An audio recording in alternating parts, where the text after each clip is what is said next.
voulions faire ce petit point presse pour d'abord préciser que la commission d'enquête sur les violences dans le milieu scolaire débute. Je pense que c'est important. Moi, je suis présidente de la commission des affaires culturelles et de la commission de l'éducation. Et en tant que présidente, j'avais décidé d'inscrire la demande des pouvoirs de commission d'enquête à l'ordre du jour de notre commission. Alors les débats ont été intéressants, ont été nombreux, ça a été quand même assez difficile d'avoir un contour précis de l'objet de la commission d'enquête. Nous y sommes arrivés, donc il a été décidé de faire la lumière sur les modalités de contrôle de l'État et de la prévention des violences dans les établissements scolaires, publics et privés. C'est absolument exceptionnel que la commission des affaires culturelles et de l'éducation se dote des pouvoirs de commission d'enquête. Ça n'est jamais arrivé. Jamais. Donc c'est une première et je crois que nous allons pleinement nous en saisir et en profiter pour faire un vrai travail de fond. Les objectifs, ils sont simples, surtout ne pas se substituer à la justice, ça c'est clairement défini, et ces pouvoirs vont nous permettre d'interroger, d'investiguer la responsabilité de l'État dans toutes ces affaires nombreuses de violences assez, j'allais dire, systémiques, puisque vous connaissez l'affaire Betaram avec les plus de 120 plaintes pour violences sexuelles. Les auditions, elles se font sous serment, c'est important, donc on va avoir un devoir de vérité totale de tous ceux qui seront auditionnés, concernant donc toutes les violences, pas seulement les violences sexuelles, toutes les violences dans le milieu scolaire. Notre boussole, aux deux rapporteurs et à moi-même, c'est d'améliorer l'action de l'État. Dans le respect des paroles des victimes, puisqu'on les entendra, mais aussi dans le respect de la parole de tous ceux qui devront nous répondre. Améliorer l'action de l'État, c'est comprendre comment l'État contrôle, comment l'État a un pouvoir de contrôle et d'évaluation de tous les établissements. Les auditions, nous allons les commencer le 20 mars, donc dès la semaine prochaine, dès jeudi prochain. On auditionnera un large panel de personnes pour saisir la complexité du sujet, notamment les victimes, l'administration de l'État, les institutions religieuses, des chercheurs, des ministres actuels et anciens, et le milieu journalistique, et encore la liste des auditions est encore ouverte. Nous envisageons une remise du rapport, donc du rapport de cette commission d'enquête fin juin. Après, bien sûr, l'adoption de ce rapport par notre commission des affaires culturelles et de l'éducation. Il s'agit, et ça je tenais vraiment à le dire, à dépasser les clivages politiques sur un enjeu qui est quand même très grave. Je veillerai donc en tant que présidente à permettre que cette commission se passe dans la plus grande sérénité, dans les meilleures conditions possibles, et je veillerai aussi à ce que cette commission remplisse ses objectifs, et ces objectifs ils sont clairs, en tout cas il y en a un, faire de la transparence dans toutes ces situations de violence dans les établissements scolaires. Je vous remercie. Merci Madame la Présidente, bonjour à toutes et à tous, Paul Bagné, je suis donc avec Violet Spielbout, co-rapporteur de cette commission d'enquête parlementaire. Je suis très heureux que la commission des affaires culturelles et de l'éducation ait voté son principe et m'ait élu co-rapporteur après avoir proposé cette création et la Présidente l'a rappelé, c'est historique, c'est la première fois que la commission des affaires culturelles et de l'éducation se transforme en commission d'enquête parlementaire et nous aurons à répondre à une très très grave question. Une question que Alain Esquer et les victimes de Betaram posent au pays. Comment tant de crimes pendant tant d'années ont-ils pu être commis à Betaram sans que les services de l'État ne les détectent pour les faire cesser? Et en partant de cette question qui nous vient de Betaram, élargir nos investigations, la focale, le spectre de nos travaux, pour toucher des réalités de l'ensemble des établissements scolaires de notre pays. Et nous avons, je crois, un objectif partagé, c'est protéger les enfants, quel que soit l'établissement scolaire dans lequel ils sont scolarisés, établissement public, privé sous contrat, privé hors contrat.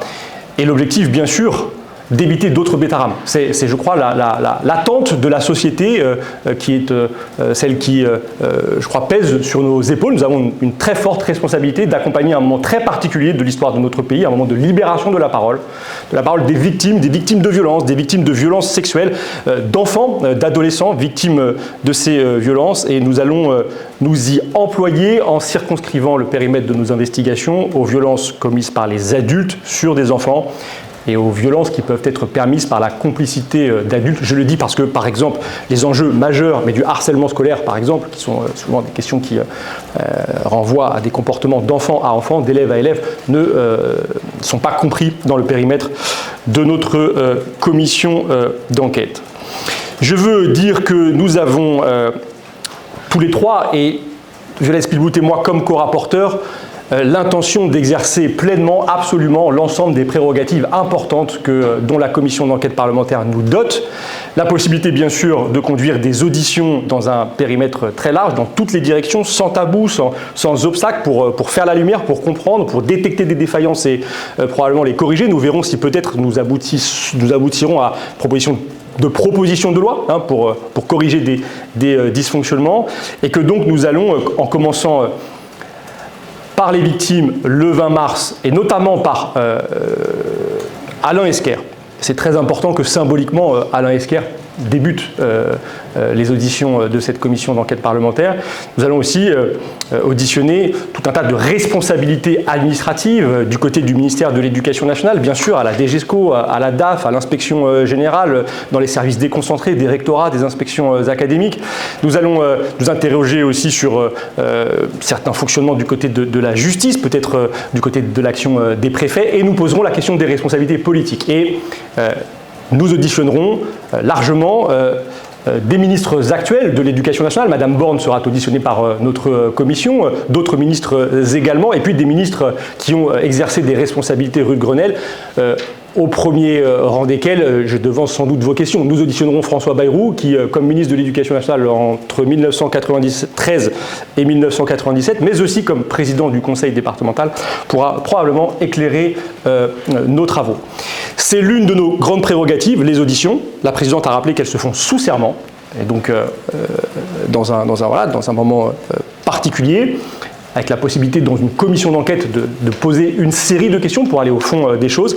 Et puis nous allons très rapidement exercer avec Violette Spilbout notre prérogative d'investigation, notre capacité à exercer sur place et sur pièce un certain nombre de contrôles. Et là encore, avec la volonté de pouvoir accéder à des documents, à des notes, à des informations qui nous permettront de bien comprendre ces mécanismes de contrôle, leurs éventuelles défaillances pour les identifier, pour les corriger. Et nous allons le faire très vite.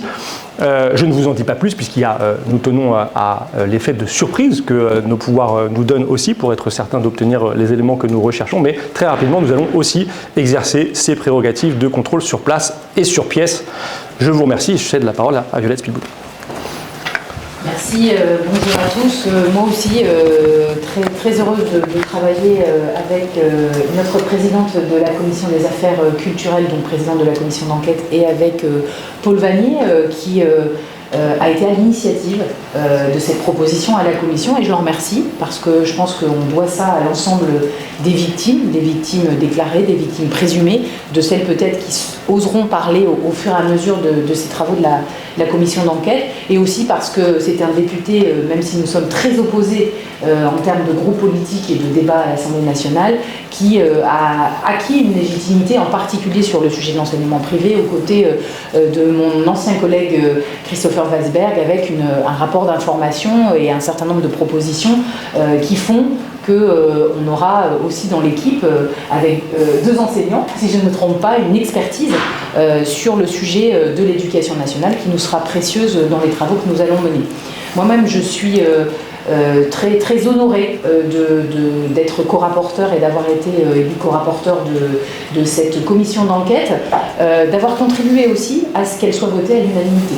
C'est-à-dire que quand Paul Vannier a proposé la mission, elle avait un contour qui était limité à l'enseignement privé, sa spécialité, on va dire, et le sujet de bêta-rame. Et nous avons souhaité, avec différents collègues de la commission, avoir une discussion de fond sur le périmètre. Et on a réussi à obtenir un vote à l'unanimité à l'Assemblée nationale, c'est assez rare pour le souligner, qui donc donne un périmètre qui s'étend aux établissements publics, en contrat, sous contrat et hors contrat, et qui se limite aux violences physiques, psychologiques, sexuelles sur les enfants commis par un adulte ayant autorité, ce qui veut dire aussi que ça ne prend pas en compte, par exemple, les modalités de contrôle sur les sujets de pédagogie, de respect des programmes ou de modèle économique ou de financement de ces enseignements. Et donc l'unanimité, la gravité aussi peut-être à souligner des faits qui sont révélés d'abord par des journalistes, parfois même il y a longtemps par des journalistes locaux, et donc je mesure à quel point on est à un moment extrêmement sérieux et grave. Cette commission d'enquête, elle va forcément avoir des conséquences. Et l'ensemble des travaux que nous allons mener, y compris avec les administrateurs de l'Assemblée nationale, Agathe et Thomas, qui vont nous accompagner pour tous ces travaux, vont, je le sais, être capitaux et vous allez les suivre avec beaucoup d'attention et beaucoup de précision. Il va falloir qu'on soit tous aussi très bons, très honnêtes, très authentiques, nous les politiques, vous les journalistes, parce que ce sont de gros dossiers, des dossiers systémiques, comme l'a dit Paul Vanier. Alors j'en parle de plusieurs, parce que oui, il y a celui de Bétarame, mais forcément, derrière cela, il y en a d'autres, des écoles privées, publiques, dans différentes régions de France, qui sont le même système, avec un certain nombre, une omerta qui est entretenue par un silence complice, volontairement ou involontairement, mais d'un certain nombre d'institutions. Et c'est cela aussi que nous voulons qu'ils ne se reproduisent pas. Moi, je suis très attachée à la justice, à la prise en compte de la parole des victimes. Et dans cette commission d'enquête, nous voulons protéger les enfants. Nous voulons qu'il ne soit plus possible qu'il y ait à nouveau des sévices pendant des années qui soient tus et qui ne puissent pas être révélés et punis à la hauteur des délits. Et nous voulons que s'ils ont existé à d'autres endroits, ils puissent aussi permettre aux victimes, qui encore pour beaucoup aujourd'hui ont du mal à parler, de s'exprimer librement.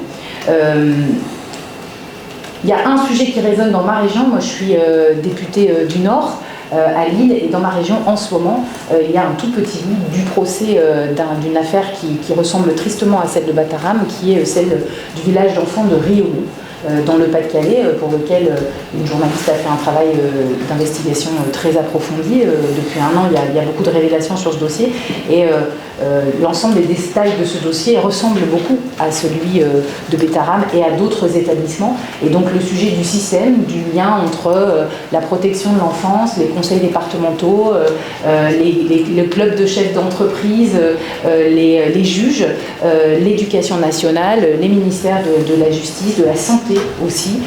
Beaucoup de sujets sont similaires et nous interrogent sur justement les manquements, on peut le dire aujourd'hui, les manquements du contrôle de l'État. Donc c'est ça qui va nous mobiliser. Moi j'ai tenu aussi, et on a eu une discussion très fructueuse avec la présidente et avec Paul Vanier, à ce qu'on puisse en effet, suite au contact que Paul avait eu, auditionner en premier les victimes. Ça veut dire que la journée du 20 mars, elle va être très importante. C'est le démarrage des auditions. C'est d'abord les victimes et le collectif de victimes de Bétarame et d'autres collectifs de victimes qui seront auditionnés ensemble. Et c'est aussi l'audition de la Civise, avec un rapport qui a été publié en 2023 avec 82 préconisations. Et je tiens du coup à marquer un peu un témoignage de respect envers ces travaux qui ont mobilisé beaucoup de professionnels et qui doivent être suivis des faits. Et puis Jean-Marc Sauvé de la commission sur les abus sexuels dans l'Église. Et c'est important de partir de là, de partir de cette parole des victimes pour ensuite avoir des questions plus pointues, plus incisives dans le bon sens du terme, pour exercer notre rôle de contrôle du gouvernement par le Parlement. Voilà ce que je souhaitais vous dire. On ne peut pas s'habituer à ce qu'on lit dans les reportages et les différents morceaux d'enquête qui sortent depuis des mois, des années. On ne peut pas s'habituer à la violence qu'elle soit une violence peut-être admise dans un certain passé, mais cette violence, elle n'est pas admissible parce qu'elle a détruit des vies et aucun enfant ne doit pouvoir revivre ce qu'il a vécu dans ces établissements. Donc nous participerons en construisant la loi, en renforçant le contrôle de l'État et en conseillant le gouvernement avec des préconisations de ce rapport. Nous contribuerons à ce que les enfants, je l'espère, soient mieux protégés. Donc on a un rôle. On dit que le Parlement en ce moment n'a pas beaucoup d'activités visibles dans le contexte qu'on vit tous, mais en réalité, nous savons là que nous avons un rôle important.